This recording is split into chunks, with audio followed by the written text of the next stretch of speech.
She's my ex-wife, he whispered, trembling. Moments ago, Julian Vance, a billionaire CEO, sat poised in a glittering San Francisco skyscraper restaurant, his new girlfriend Isabel radiating elegance across the table. Their first date sparkled with talk of power and promise, the city's golden lights dancing below. Then, Amara Hayes walked in, pregnant, radiant, her presence a warm defiance of the room's cold opulence. Heavy words sliced through the hum of wealth, shattering Julian's perfect world. Where are you reading this from, and when?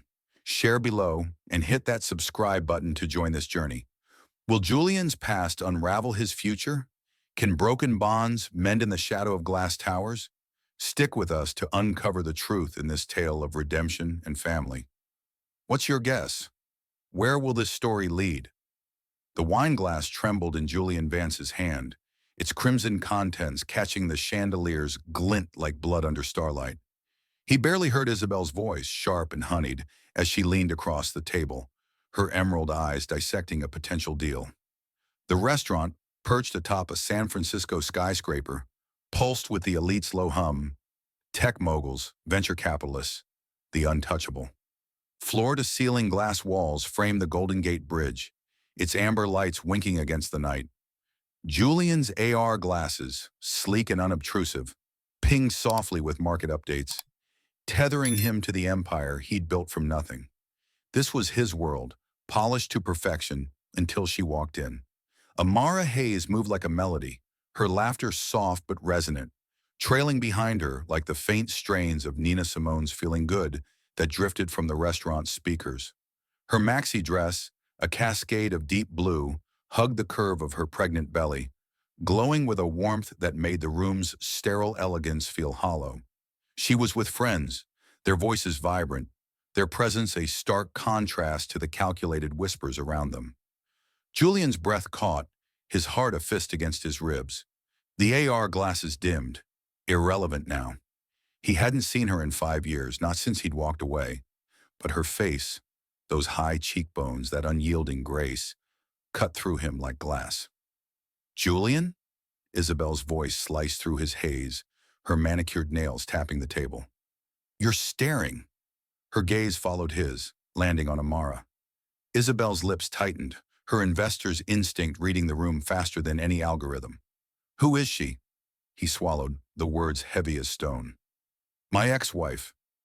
The air shifted, charged with a silence louder than the clink of crystal or the murmur of wealth. Isabel's eyes narrowed, flicking to Amara's belly, then back to Julian. Her face, moments ago warm with ambition, turned cold, analytical. "Your ex-wife," she repeated, each syllable a scalpel, "and she's pregnant." Julian nodded, unable to look away from Amara. She hadn't noticed him, her laughter rising as she gestured to her friends, her hands painting stories in the air. She was a world apart, untouchable in her joy, while he sat trapped in this glass cage of his own making. Memories flickered, her paint-stained hands in their Oakland apartment, her voice urging him on after another failed pitch, her eyes when he'd said he needed freedom. Freedom. The word tasted like ash now. "Interesting," Isabel said, leaning back, her tone clipped. "You never mentioned a wife, or a past that's still breathing." She sipped her wine, but her eyes were relentless, dissecting him. "What else haven't you told me, Julian?" "It's not what you think," he stammered, his CEO polish crumbling. "We've been over for years. I didn't know she was—" "Pregnant?" Isabel cut in, her voice low but lethal. "Or here, reminding you of whatever you left behind?" She set her glass down, deliberate, the sound sharp against the table. "I don't invest in liabilities, Julian. And unprocessed baggage? That's the worst kind." He opened his mouth, but no words came. Amara's laughter rang again, a beacon in the fog of his mind. She was everything he'd abandoned, real, grounded, alive. The restaurant's glass walls seemed to close in, reflecting fragments of his face, distorted and pale. He'd built this life to escape the man he was, the broke dreamer who'd loved her. But now that man clawed at the surface, demanding air. Isabel stood, smoothing her dress with the precision of a woman who never faltered. "You know what I see?" she said, her voice a quiet storm. A man who thought he could outrun his past, but it just walked in, and it's wearing a better smile than you are. She glanced at Amara, then back at him. Looks like you have a past you never dealt with, and I don't invest in failing ventures. She walked away, her heels clicking like a metronome, leaving Julian alone at the table. The city glittered beyond the glass, indifferent to his unraveling. Waiters moved in practiced arcs, their faces blank, as if the world hadn't just tilted. Amara's group settled at a table across the room, her profile luminous under the soft lights. She hadn't seen him, or maybe she had and chose not to care. That thought stung more than Isabel's departure. Julian's fingers tightened around the wine glass. The AR glasses now a dead weight on his face. The Nina Simone song faded, replaced by the hum of wealth, but its echo lingered, a reminder of the life he'd left behind. He'd spent years building towers to touch the sky, but tonight they felt like prisons. Amara was no ghost. She was real, thriving, carrying a future he'd had no part in shaping. And yet, her presence cracked something open inside him, something he'd buried under ambition and lies. He stood, his chair scraping softly, drawing a few glances from nearby tables. The city's lights pulsed below, a constellation of his achievements, but they offered no answers. Isabel's words burned. A past you never dealt with. He couldn't stay here in this glass tower, pretending the man he'd been didn't exist. Amara's laughter, faint now, was a call he couldn't ignore. He didn't know what he'd say, or if she'd even listen. But for the first time in years, Julian Vance wanted to face the truth. Julian Vance slumped onto the leather couch, the city's skyline sprawling beyond the glass walls of his penthouse like a taunting canvas. The Golden Gate Bridge flickered in the distance, its lights cold and distant, mocking the warmth he'd glimpsed hours ago. His AR glasses lay discarded on the marble counter, their notifications silenced, useless against the chaos in his chest. The penthouse, all sharp angles and polished surfaces, felt like a mausoleum, entombing a man he no longer recognized. Amara's laughter, that soft, unshackled sound from the restaurant, looped in his mind, a melody he couldn't mute. He poured a whiskey, the amber liquid catching the dim glow of a single lamp, but it sat untouched. He didn't need a drink. He needed answers. The glass walls threw his reflection back at him, fractured and faint, like the man he'd buried 5 years ago. That man had lived in a cramped Oakland apartment, its walls papered with Amara's sketches, her paint-stained fingers weaving dreams into reality. He saw her now, in his mind's eye, standing by their thrift store table, her dark eyes fierce with belief. "You're enough, Julian, even if you fail," she'd said after his third pitch crashed, her voice steady as she handed him a coffee mug chipped at the rim.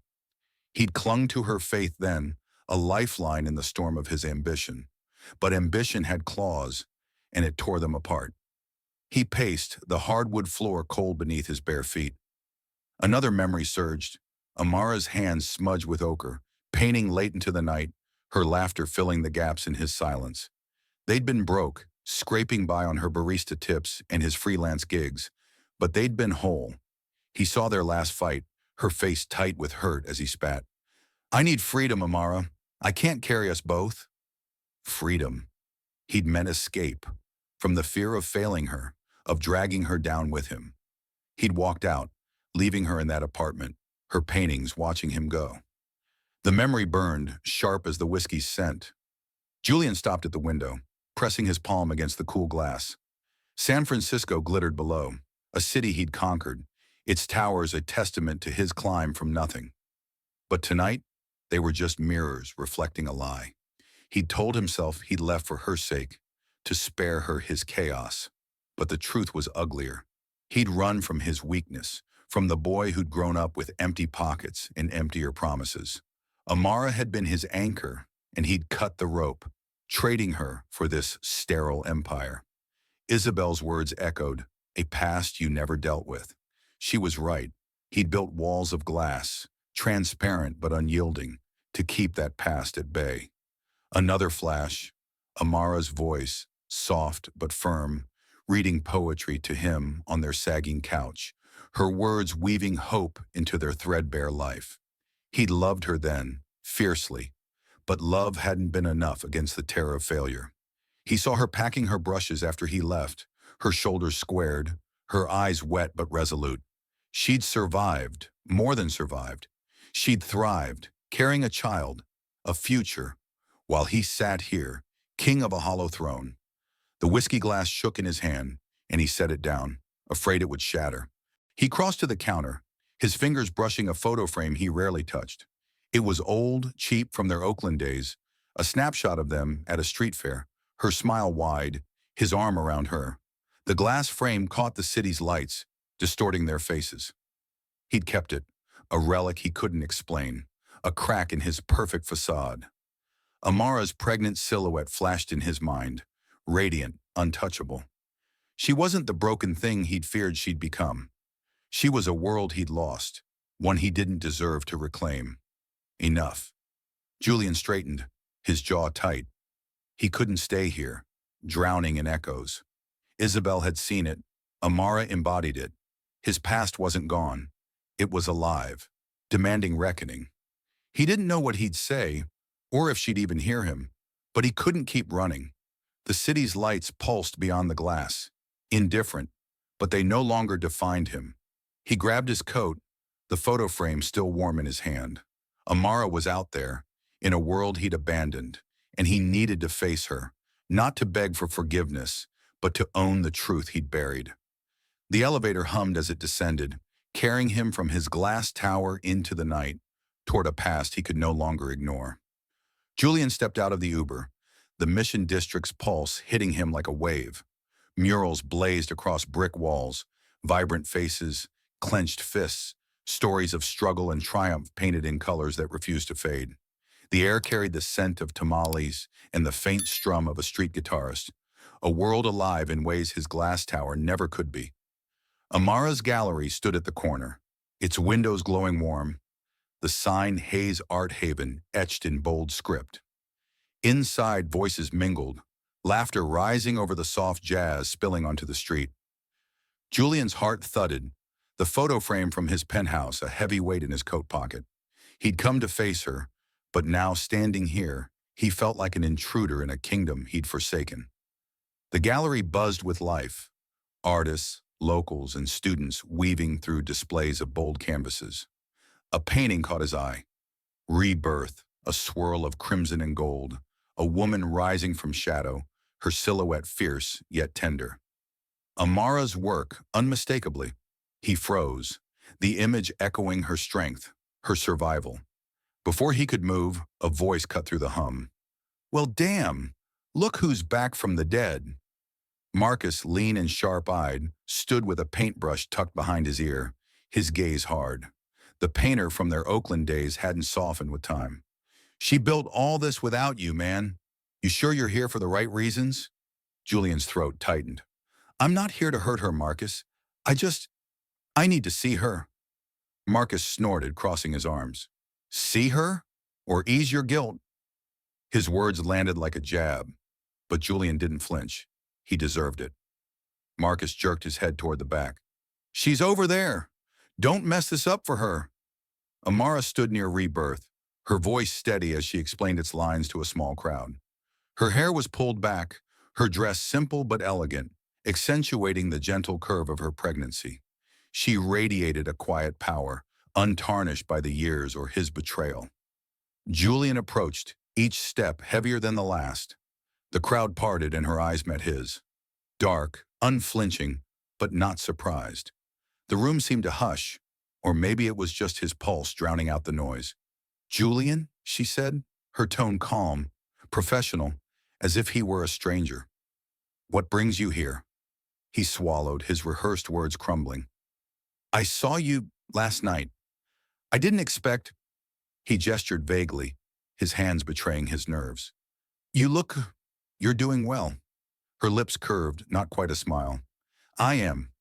She stepped away from the crowd, leading him to a quieter corner, her movements deliberate. "This place, these artists, it's my home now, inspired by folks like Faith Ringgold, giving voice to those the world overlooks. What do you want, Julian?" The question stung, direct and unyielding. He glanced at her belly, the words slipping out before he could stop them. "The baby, is it?" "Mine," she said firmly, her eyes locking onto his.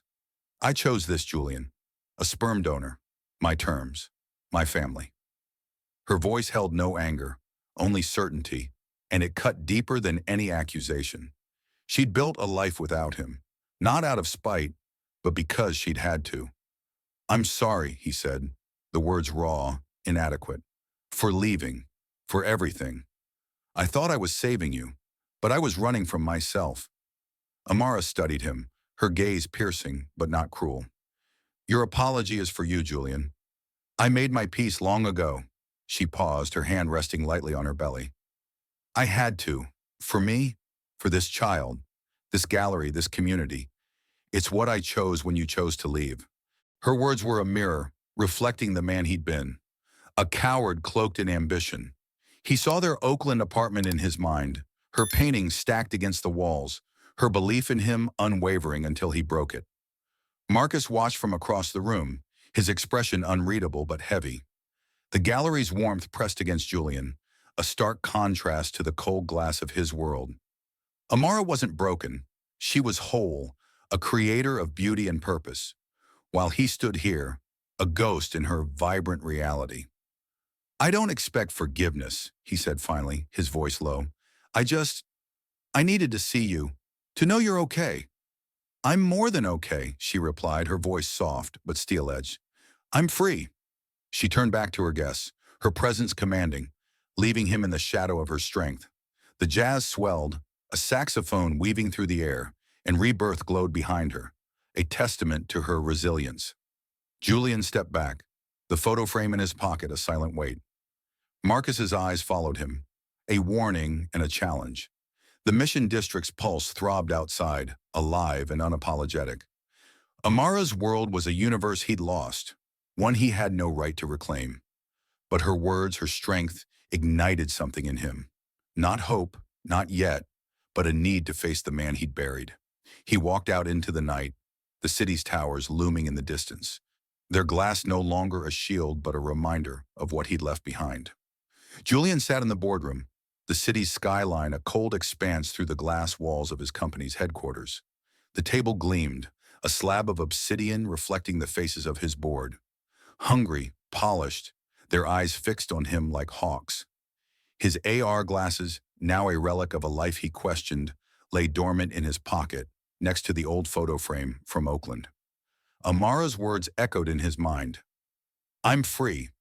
Her strength, her world of color and purpose, haunted him, making the sterile hum of this room feel like a tomb. The numbers on the screen, projected profits, market shares, blurred into nonsense. He'd built this empire to escape his past, but it was a throne of glass, fragile and hollow. "Julian, you're quiet today," said Claire, his COO, her voice smooth but edged with impatience. "The IPO is on the table, 10 billion minimum. Nexus Corp's breathing down our neck. We need your call." Her tablet glowed with projections, a siren song of wealth. The board leaned in, their tailored suits rustling, waiting for the CEO who'd never faltered. He stared at the figures, their promise of power once his lifeblood.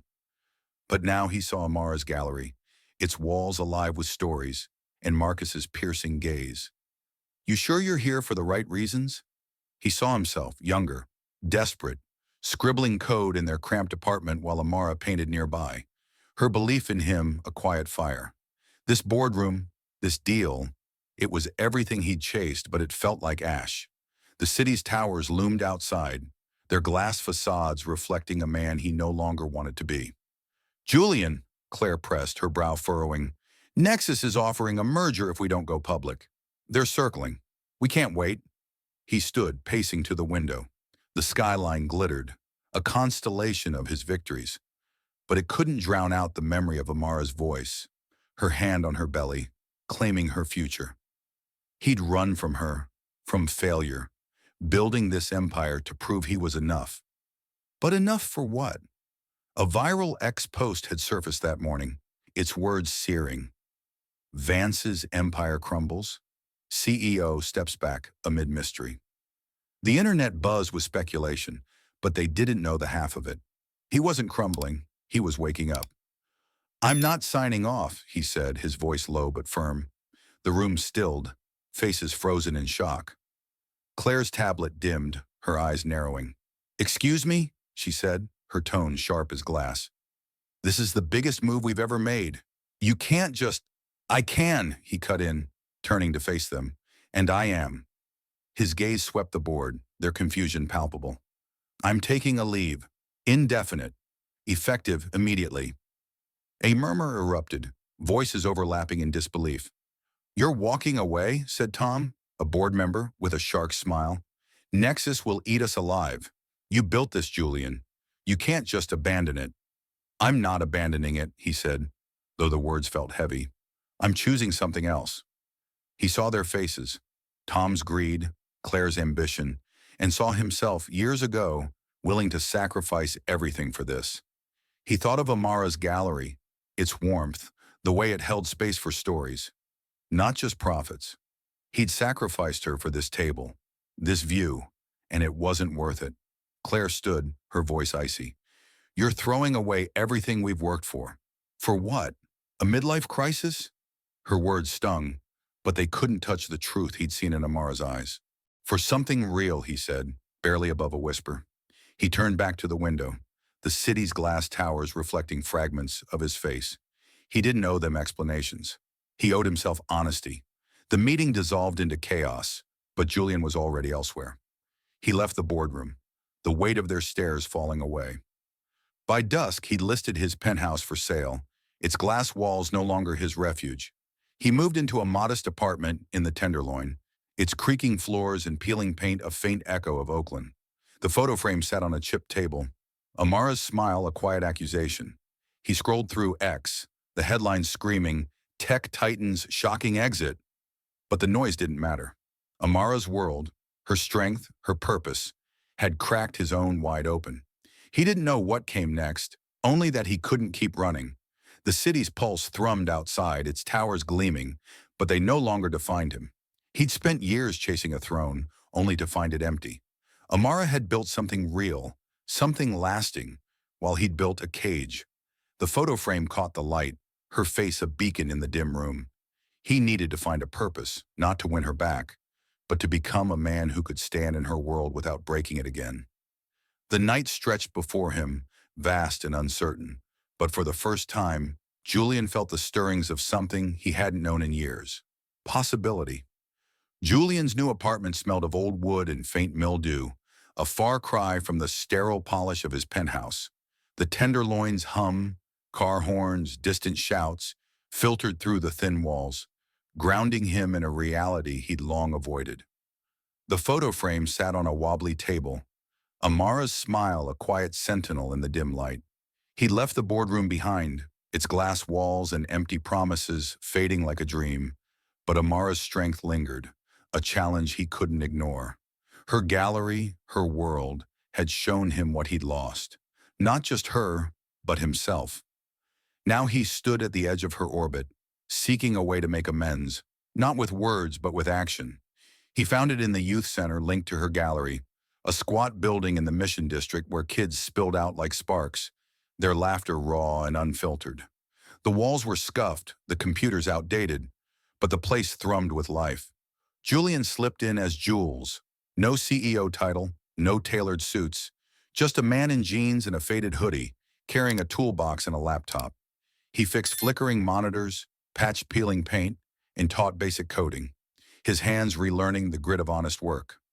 The kids, wary at first, warmed to him, their curiosity a mirror to the boy he'd been, scraping by in a world that offered no favors. Layla, a lanky 15-year-old with braids and a guarded stare, became his shadow. "You're not like the other volunteers," she said one afternoon, leaning against a desk as he debugged a program. "You look like you're running from something." Her eyes, sharp as Marcus's, pinned him, and he saw himself at her age, hungry, defiant, building apps in a library to escape his reality. "Maybe I am," he admitted, his fingers pausing on the keyboard. "But I'm trying to build something too." He showed her how to code a simple chatbot using open-source tools, his tech skills finding new purpose in her eager questions. This stuff, he said, pointing to the screen, it's just tools. What you make with it, that's what matters. Layla smirked. Like art? Miss Amara says the same thing about her paintings. The mention of Amara sent a jolt through him, her name a thread tying this place to her world. He glanced at a mural on the wall, its colors echoing her rebirth, and felt the weight of her absence. He hadn't told her he was here. This wasn't about credit. It was about becoming someone who could face her without shame. Days blurred into weeks, each one stripping away another layer of the man he'd been. He sanded down rough edges of broken desks, taught kids to troubleshoot code, and listen to their stories. Dreams of escaping the neighborhood, fears of being forgotten. Layla's ambition, her refusal to bow to circumstance, reminded him of his past and of Amara's unwavering faith in him. He'd betrayed that faith, but here, in this noisy, messy center, he found a flicker of redemption. The city's glass towers loomed in the distance, visible through cracked windows, but they felt irrelevant now, relics of a life he no longer craved. One evening, as he wiped paint from his hands after touching up a wall, his phone buzzed, shattering the center's hum. Marcus's name flashed on the screen, his voice taut with panic when Julian answered. It's Amara. She's at the gallery, alone. She's in labor, early. It's bad, man. Get to St. Luke's Hospital now. Julian's heart lurched, the paintbrush clattering to the floor. Is she okay? What happened? His voice cracked, fear clawing at him. I don't know, Marcus snapped. Her friend's out of town. I'm too far. She called me sounding scared. Just go. The line went dead and Julian was already moving, grabbing his jacket, the kid's eyes wide as he bolted out. The Mission District's streets blurred past, murals and neon signs a kaleidoscope against the night. His mind raced. Amara, alone, in pain, her strength tested in a way he couldn't fathom. He'd left her once, but not tonight. Not now. The Uber screeched toward St. Luke's, the city's glass towers flashing by, their reflections mocking his urgency. He clutched the photo frame in his pocket, Amara's face a talisman against his fear. Layla's words echoed. You're running from something. Maybe he was, but now he ran toward something. Toward her, toward a chance to be more than the man who'd walked away. The hospital loomed ahead, its lights harsh and clinical, a stark contrast to the warmth he'd found in the center. He didn't know what he'd find inside, but for the first time, Julian wasn't running from the truth. He was chasing it, ready to face whatever came next, for Amara, for himself. The hospital's fluorescent lights buzzed like a swarm of angry thoughts as Julian burst through the doors of St. Luke's. The antiseptic air hit him, sharp and sterile, a world away from the Mission District's vibrant pulse. His sneakers squeaked on the polished floor, the photo frame in his pocket a grounding weight as he scanned the ER for Amara. Marcus's call echoed in his ears, her fear, her aloneness, a crisis he couldn't outrun. The city's glass towers loomed outside the hospital's windows, their cold reflections mocking his pounding heart. He'd left her once, but now, every second mattered. A nurse pointed him to a curtained bay, her face taut with urgency, and Julian ran, his breath ragged, fear clawing at his chest. Amara lay on a gurney, her face tight with pain, her hands gripping the rails. Her dress was swapped for a hospital gown, the blue fabric stark against her skin. Monitors beeped, their rhythms erratic, and a doctor barked orders to a team prepping for an emergency procedure. Julian froze at the sight, her strength, so fierce at the gallery, now strained, her eyes wide with a fear he'd never seen. Julian, her voice hoarse but sharp, pulled him forward. I'm here, he said, crossing to her side, his hand finding hers without thought. Her grip was iron, her skin warm despite the chill of the room. You're not alone, Amara. I've got you. She nodded, her breath shallow, pain cutting through her composure. It's too early, she whispered, her voice breaking. I thought I could do this alone, but what if I'm not enough for her? The confession slipped out, raw and unguarded, a crack in the armor of the woman who'd built a world without him. Julian's throat tightened, her words slicing through him. You're more than enough, he said, his voice steady despite the storm inside. You always have been. Just hold on. He squeezed her hand, anchoring her as the nurses adjusted monitors, their movements precise but hurried. He didn't know the medical terms, preterm labor, fetal distress, but he understood her fear, mirrored in the tremble of her fingers. The doctor, a woman with a clipped tone, leaned in. We're stabilizing her, but we need to move fast. Possible C-section if the contractions don't slow. Amara's eyes flickered with panic, and Julian stepped closer, blocking the chaos of the room. Look at me, he said softly. You're stronger than this. You've carried so much already. He didn't know where the words came from, only that they felt true, born from the memory of her painting, Rebirth, her defiance in the face of his betrayal. She nodded, her breath steadying, though pain still etched her face. Julian stayed, fetching ice chips when her throat went dry, adjusting her pillow, whispering reassurances through each contraction.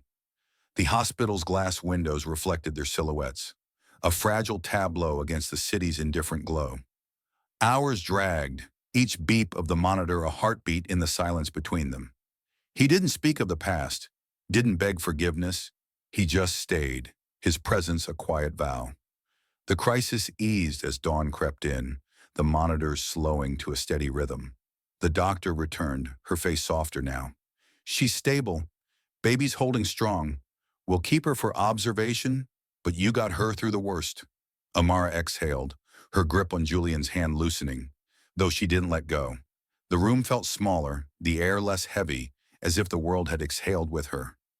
In the quiet, Amara looked at him, her eyes searching. Why are you here, Julian? Her voice was soft, not accusing, but raw. You didn't have to come. He hesitated, the photo frame in his pocket a silent witness. Because I couldn't not be, he said finally. I left you once, Amara. I won't do it again. Not when you need someone. His words hung between them, unguarded, the first honest thing he'd said in years. She studied him, her gaze piercing, but not cold. I stopped needing you a long time ago, she said, but her tone softened, a crack in her resolve. But thank you for being here. It wasn't forgiveness, not yet, but it was a bridge, fragile as the glass outside, yet real. They sat in silence, her hand still in his, the city waking beyond the windows. The towers glittered, their reflections fainter now, no longer a cage but a backdrop to something new.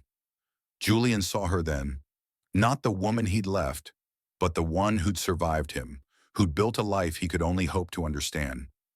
The fear in her eyes had faded, replaced by a quiet strength, and he knew he'd stay as long as she'd let him, not to reclaim her, but to prove he could be more than the man who'd walked away. The delivery room at St. Luke's hummed with quiet urgency, its stark lights softened by the dawn creeping through a narrow window. Amara lay on the bed, her face a map of resolve and exhaustion, her hands steady now after the long night's fear.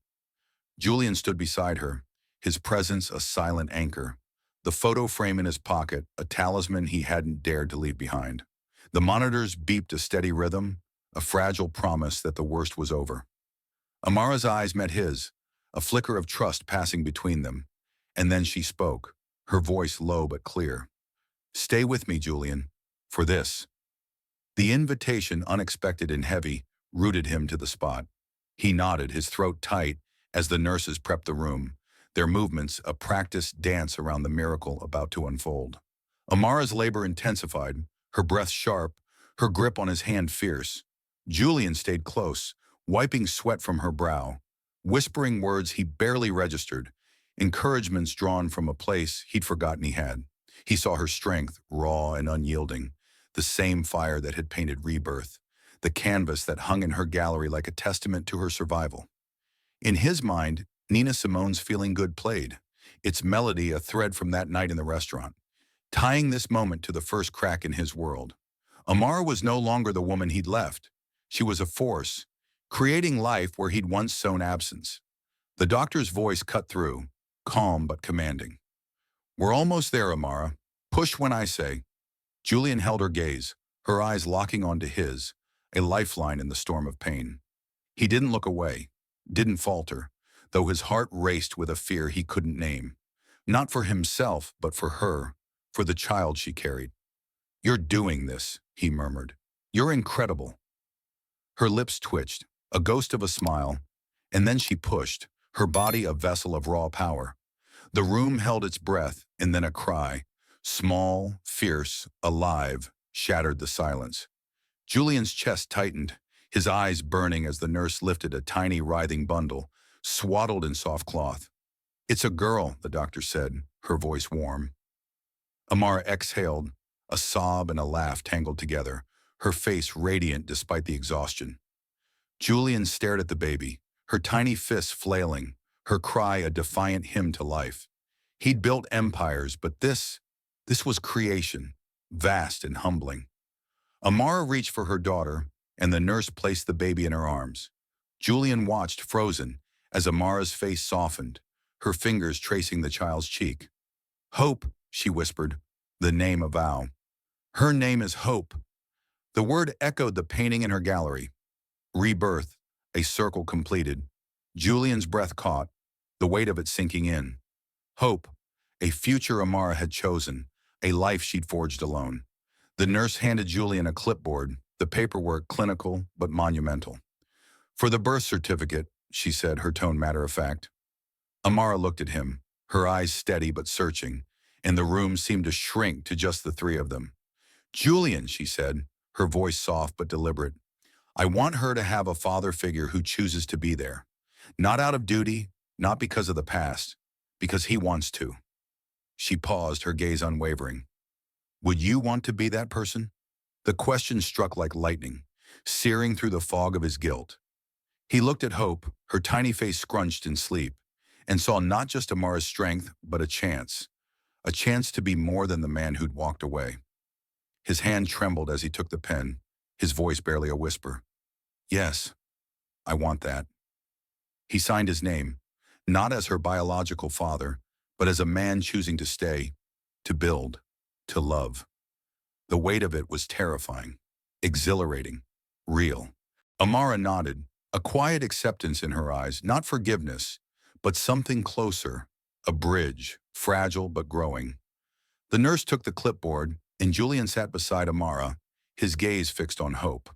The city's towers glimmered faintly beyond the window, their glass no longer a cage but a distant echo of a life he'd left behind. He thought of their Oakland days, of Amara's paint-stained hands, her belief in him even when he doubted himself. He'd failed her then, but now, holding her gaze, holding Hope's future, he felt the stirrings of redemption. The room settled into a gentle quiet, Hope's soft breaths a rhythm against the monitor's hum. Julian didn't speak, didn't need to.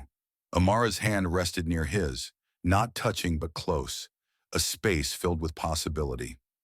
The dawn light warmed the room, casting soft shadows, and for the first time in years, Julian felt anchored, not by ambition, but by something deeper, a family he hadn't earned, but would spend his life proving he could keep. The backyard of Amara's new home glowed under the soft September light, its small garden a patchwork of wildflowers and hope. Julian rocked gently on a wooden chair, Hope cradled in his arms, her tiny breaths a quiet rhythm against the evening's hum. The house, a modest bungalow in the Mission District, stood as a warm rebellion against the city's glass towers, their distant spires catching the sunset's last glow. The photo frame sat inside on a shelf next to Amara's painting Rebirth, its crimson and gold swirls a silent testament to their journey. Months had passed since the hospital, since Julian had signed his name to a future he hadn't earned but vowed to honor. Now here, with Hope's weight grounding him, he felt something he hadn't in years. Peace. Amara stepped out, her hands flecked with paint, her smile soft but unguarded.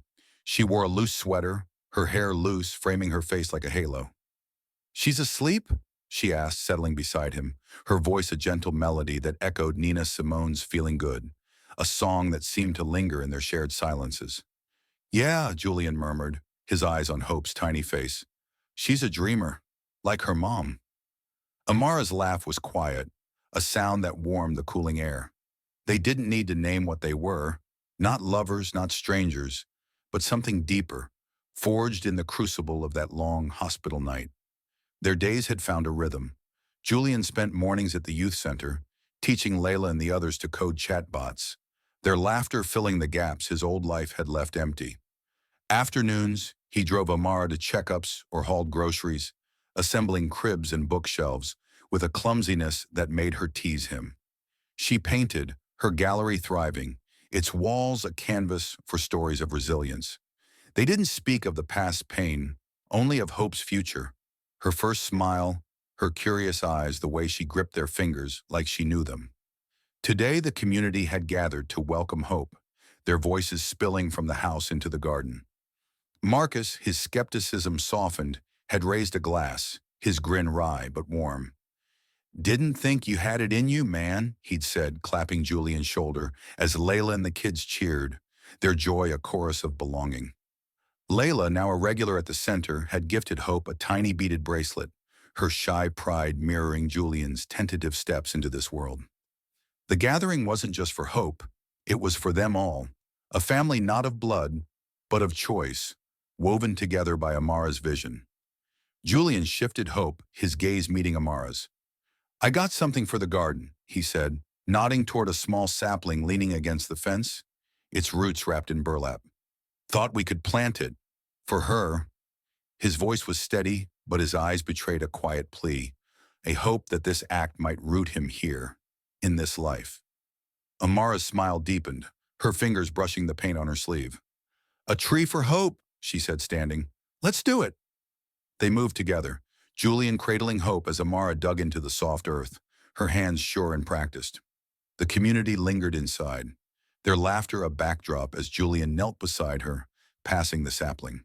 Their fingers brushed, a fleeting warmth, and he felt the weight of their shared past lift, replaced by something new. "This is her place," Amara said, patting the soil around the tree's roots. "A start. Something that'll grow with her." Her eyes met his, not seeking promises, but acknowledging his presence. He nodded, his throat tight, the photo frame's memory, Amara's smile in Oakland, blending with this moment, this home. They stood, Hope stirring in Julian's arms, her tiny yawn breaking the quiet. Amara leaned against him, her shoulder grazing his, a gesture as natural as the breeze. The city's towers glimmered faintly in the distance, their glass no longer a cage but a distant echo, irrelevant to the life they were building. Julian thought of the boardroom, the IPO he'd refused, the ex-posts that had faded into noise. None of it mattered here, where Hope's breath and Amara's quiet strength were the only measures of success. The sunset painted the sky in hues of rebirth, crimson and gold spilling over the garden. Julian rocked Hope, Amara's warmth beside him, and felt the truth settle. This was home, not a tower, but a place of roots and laughter, of choices made and kept. They didn't need to define their bond. It was enough to be here, together, watching the light fade. The sapling stood firm, a promise to hope, to themselves. Beyond the fence, San Francisco's glass spires blinked, but they were just lights now, not his world. This, Hope's soft weight, Amara's steady presence, was everything. And so the sun sets on this journey, leaving echoes of hope and redemption in its wake. What did Julian and Amara's story stir in you? Did it spark memories of your second chances or dreams of a family redefined? Share your thoughts below. Where are you listening from, and what moved you most? Your voices bring this tale to life. Thank you for walking through these glass towers and vibrant streets with us, for feeling every heartbeat of this story. Until we meet again in the next chapter of Human Connection, keep chasing what's real. Stay tuned, and let's weave more stories together.